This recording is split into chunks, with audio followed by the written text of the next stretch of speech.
भारतीय इतिहास में अगर वीर योद्धाओं का नाम आता है तो उसमें महान योद्धा महाराणा प्रताप का नाम स्वर्ण अक्षरों में लिखा जाता है। आज की वीडियो में हम उसी योद्धा की वीर गाथा के बारे में जानेंगे। खुद को अपराजित मानने वाले मुगल सम्राट बादशाह अकबर की विशाल सेना को धूल चटा देने वाले वीर योद्धा को आज भी हिंदुस्तान की मिट्टी नमन करती है।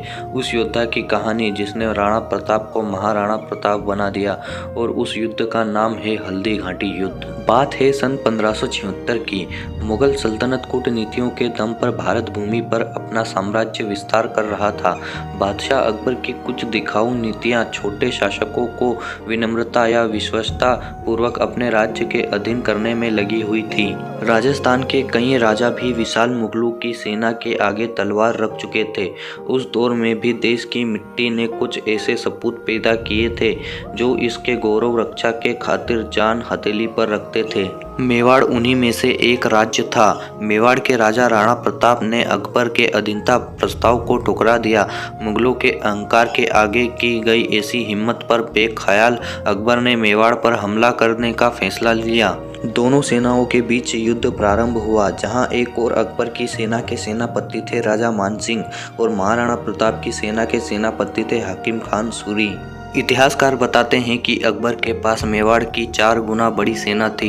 कुछ लोगों का कहना है कि महाराणा प्रताप की 5000 की सेना के सामने अकबर की 20,000 की सेना थी, तो कुछ इतिहासकारों का मानना है कि महाराणा प्रताप की 20,000 की सेना थी तो वहां अकबर की सेना 80,000 की थी। विशाल सेना की बुनियाद में अकबर यह युद्ध जीत तो गया, लेकिन इस सच को आज भी विद्वान खारिज कर देते हैं और कई इतिहासकारों का मानना है कि यह युद्ध अकबर ने नहीं महाराणा प्रताप ने जीता था। तो मित्रों, आपकी क्या राय है? यह युद्ध अकबर ने जीता था कि महाराणा प्रताप ने? कमेंट में जरूर बताइएगा। हल्दी घाटी युद्ध का परिणाम चाहे मुगलों के पक्ष में गया हो, लेकिन महाराणा प्रताप की सेना ने मुगलों की ईंट से ईंट बजा दी थी। हल्दी घाटी का युद्ध जिस जगह पर लड़ा गया वह 2 पहाड़ों के बीच एक घाटी है।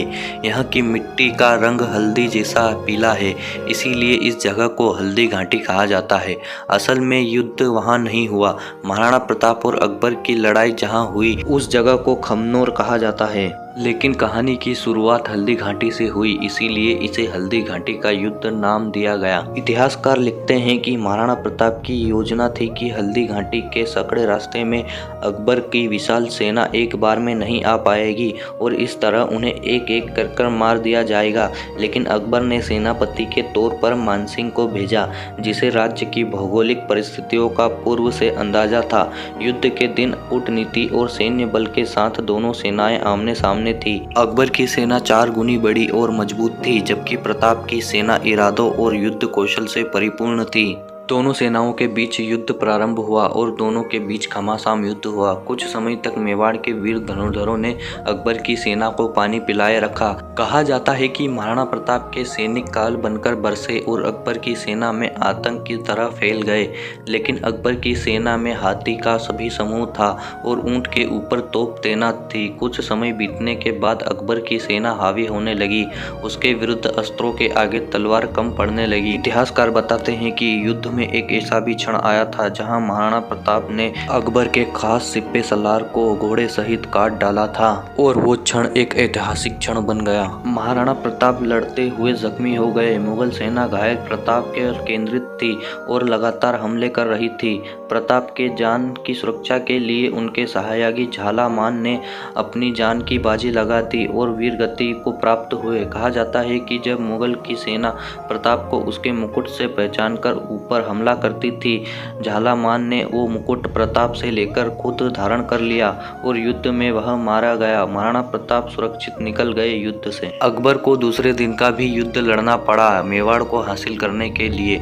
मुगलों को भारी मात्रा में सेनाओं की कुर्बानी देनी पड़ी। कहा जाता है कि महाराणा प्रताप उसके बाद भी कई क्षेत्रों में अपने मेवाड़ के ध्वज के तले राज्य चलाते थे, लेकिन इतना तो साफ है कि हल्दी घाटी का युद्ध मुगलों के जीत के अहंकार पर एक करारा जवाब था। हल्दी घाटी के युद्ध का परिणाम तो शायद ही किसी को पता हो, लेकिन इतना तो तय है कि अकबर कभी जीता नहीं और प्रताप कभी हारा नहीं। तो मित्रों, महाराणा प्रताप के बारे में जानकर आपको कैसा लगा? अपनी राय कमेंट में जरूर बताएं और वीडियो को अंत तक देखा है तो चैनल को सब्सक्राइब और वीडियो को लाइक जरूर कर देना।